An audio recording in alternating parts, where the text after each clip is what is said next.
বন্ধুরা, Shampa kitchen with village ফুডে আপনাদেরকে স্বাগত। প্রতিদিনের মতন আবারও চলে এলাম একটা রেসিপি নিয়ে। আজকের রেসিপি একেবারে ভিন্ন স্বাদের, সবাই কিন্তু খেতে পারবেন, সবারই ভালো লাগবে। আজকে নিয়েছি এখানে মিষ্টি কুমড়ো। এখানে প্রায় 1 কেজির কাছাকাছি মিষ্টি কুমড়োটা আছে। আর একটু খুব একেবারে পাকাও না, আবার খুব কাঁচাও না, কিন্তু মিষ্টি আছে। একটু খেয়েছিলাম, দেখছিলাম একটু মিষ্টি আছে। এটাই কাটবো আজকে। এই মিষ্টি কুমড়োর গুড় বানাবো। কি করে বানাবো আপনারা দেখতে থাকুন। চোপাগুলো ছাড়িয়ে নেব। আর কুমড়োর কিন্তু অনেকগুলো দেখুন বিচি আছে, এই বিচিগুলো রেখে দেব, আবার পরে গাছ লাগাবো নতুন করে।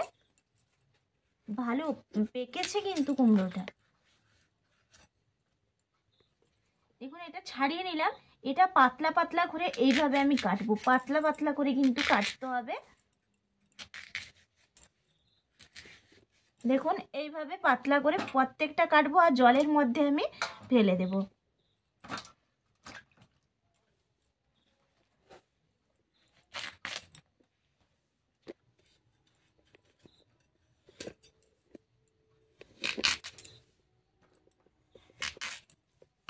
দেখুন আমার কাটা হয়ে গেল।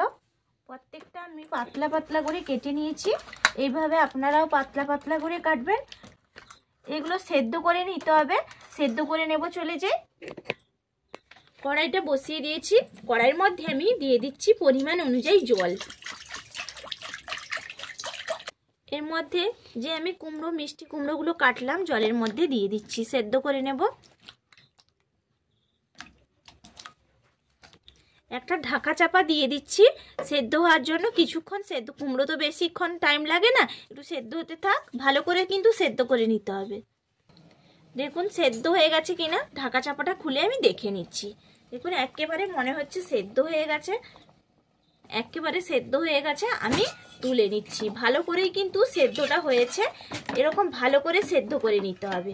ছেঁকে আমি তুলে নিচ্ছি। সবগুলো আমি জল থেকে ছেঁকে নিয়েছি।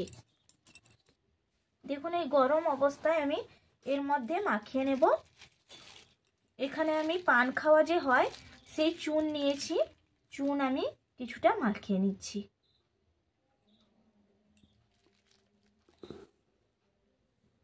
গরম আছে তো এই জন্য ছান্তা দিয়ে আমি মাখিয়ে নেব প্রথম।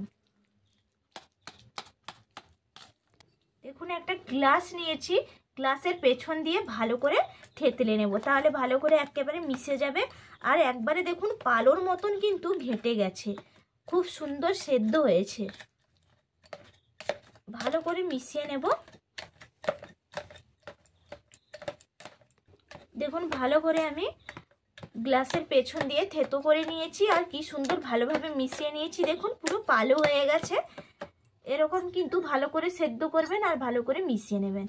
এরপর আমি এক জায়গায় গুটিয়ে নিচ্ছি। এখন এক জায়গায় গুটিয়ে নিলাম। এরপর আমি ঢাকা চাপা দিয়ে রেখে দেব 15 মিনিটের জন্য। এই মিষ্টির কুমড়োর থেকে অনেকটা জল বের করতে হবে, তার জন্য 15 মিনিট প্রায় ঢাকা চাপা দিয়ে রেখে দিতে হবে। 15 মিনিট বাদে এসে আপনাদেরকে দেখাবো। দেখুন আমি 15 মিনিট বাদে ফিরে এলাম। এরপর আমি ঢাকা চাপাটা খুলে দেখছি। দেখুন অনেকটা কিন্তু গা থেকে জল বেরিয়েছে। দেখুন কতটা পাতলাও হয়ে গেছে। আর এই সময় আমি ছেঁকে নেব, এই জন্য আমি একটা গামছা নিয়েছি, বা আপনাদের কাছে যদি সুতির কাপড় থাকে তাহলে সুতির কাপড় নেবেন। আমি একটা গামছা নিয়েছি, গামছা একটু করে আমি দিয়ে দেব।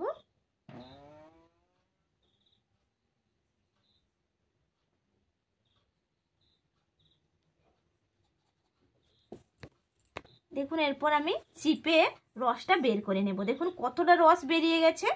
এরকম আমি চিপে রসটা বের করে নিচ্ছি।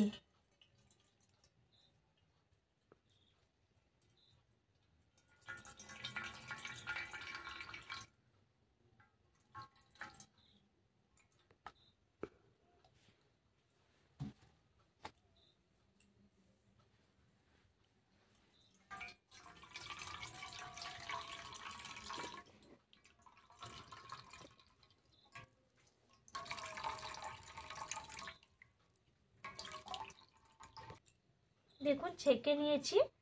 আর দেখুন কি সুন্দর ভালোভাবে চেপড়ানো হয়ে গেছে। এগুলো আমি ফেলে দেব।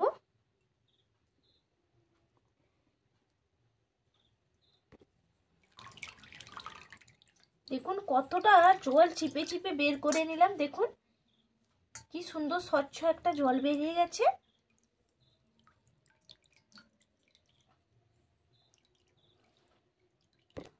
এরপর রসটা তো বের করে নিয়েছি কুমড়ো থেকে, এটা এরপর কড়াইয়ে বসিয়ে দেব।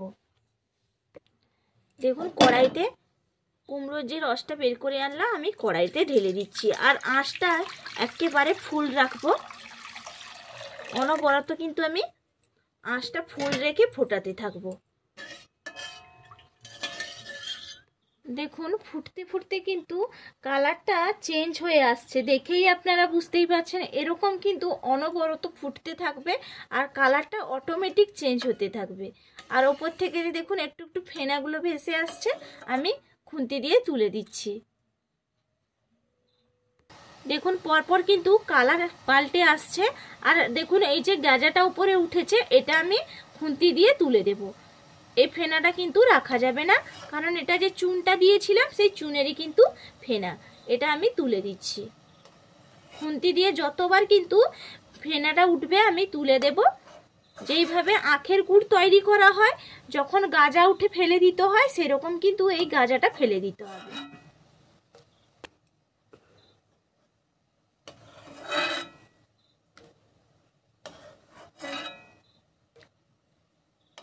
দেখুন আমি সবগুলো গাজা তুলে ফেলে দিলাম। আর দেখুন কালারটা কি সুন্দর চলে এসছে। দেখুন কতটা আমি উঠিয়েছি, গাজাগুলো একেবারে উঠিয়ে আমি পরিষ্কার করে নিয়েছি। আর দেখুন পুরো কালারও কিন্তু চেঞ্জ হয়ে গেছে, আপনারা দেখেই বুঝতেই পারছেন। ফোটাতে ফোটাতে এরকম কিন্তু কালার চলে আসবে আর পুরো গুড়ের মতন হয়ে যাবে এইভাবে। আর যত গাজা উঠবে ওপর থেকে আপনারা তুলে দেবেন, যতটা সম্ভব তুলে দেবেন, কারণ এটা তো চুন দেওয়া আছে, এই জন্য তুলে দিলেই ভালো।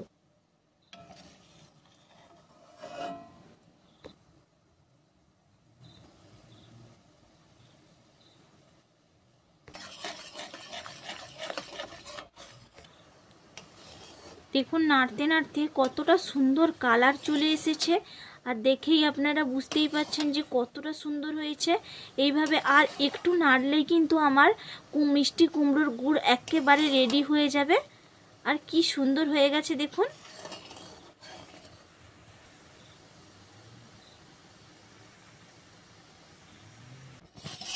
দেখুন নাড়তে নাড়তে কতটা সুন্দর পাগও চলে এসছে আর গুড়ের কালারও পারফেক্টভাবে চলে এসছে। আমার গুড়টা রেডি হয়ে গেছে। আমি আঁচটা এই সময় একেবারে কম রেখেছি। আঁচটা কম রেখে কিন্তু এই সময় গুড়টা ফুটছে তো টকবক করে, এই জন্য আঁচটা একটু কম রেখেই করে নেবেন। দেখুন কি সুন্দর হয়েছে, কালারেও যেমন হয়েছে আর দেখতেও ততটা সুন্দর হয়েছে। আমি নামিয়ে নিচ্ছি। গুড় আমার একেবারে রেডি, এতটা সুন্দর হয়েছে। এরপর আপনাদেরকে খেয়েও দেখাবো যে কেমন স্বাদ হয়েছে। আর বয়ামের মধ্যে ঠান্ডা হলে ভরেও রাখবো। চলে এলাম মিষ্টি কুমড়োর গুড়টা নিয়ে। দেখেই মনটা পুরো একেবারে ভরে যাচ্ছে যে এতটা সুন্দর পারফেক্টভাবে আমিও তৈরি করতে পারলাম গুড়। কি সুন্দর হয়েছে, দারুণ লাগছে। আর একটা বয়ামও নিয়ে নিয়েছি, আমি ভরে নেব। এটা দিয়ে আমি পিঠে বানাবো, তার জন্য আমি ভরে রাখবো। যেরকম সুন্দর হয়েছে দেখেই পুরো মনটা আমার ভরে গেল। দেখুন ভরে নিলাম, যতটা সম্ভব ভরে নিয়েছি। আর বাকি যেটা আছে আমি খেয়ে নেব। কড়াইতে অনেকটা আছে, সেখান থেকে খেয়েও আপনাদেরকে একটু দেখাতে হবে। এটা ভরে রেখে দিলাম, কারণ এঁঠো করব না, এই জন্য আলাদা করে তুলে আগে রেখে দিলাম। আর এখান থেকে একটু নিয়ে আমি খেয়েও দেখাচ্ছি আপনাদেরকে কেমন হয়েছে।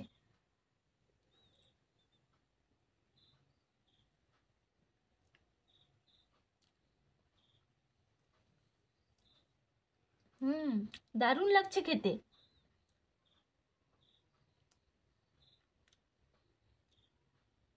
ভালোই লাগছে, মিষ্টি কুমড়ো তো তাই মিষ্টিও হয়েছে।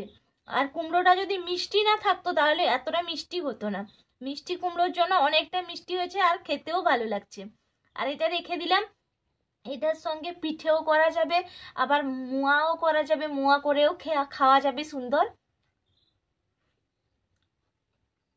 আপনারাও এইভাবে করে ফেলবেন আর বাড়ির সবাইকে চমকে দেবেন, কেউ বুঝতেই পারবে না যে এটা মিষ্টি কুমড়ো দিয়ে এত সুন্দর গুড় বানানো যায়। সবাইকে চমকে দেবেন বাড়ির। আর সবাই ভালো থাকবেন, সুস্থ থাকবেন। আবার পরের রেসিপিতে দেখা হবে। টাটা।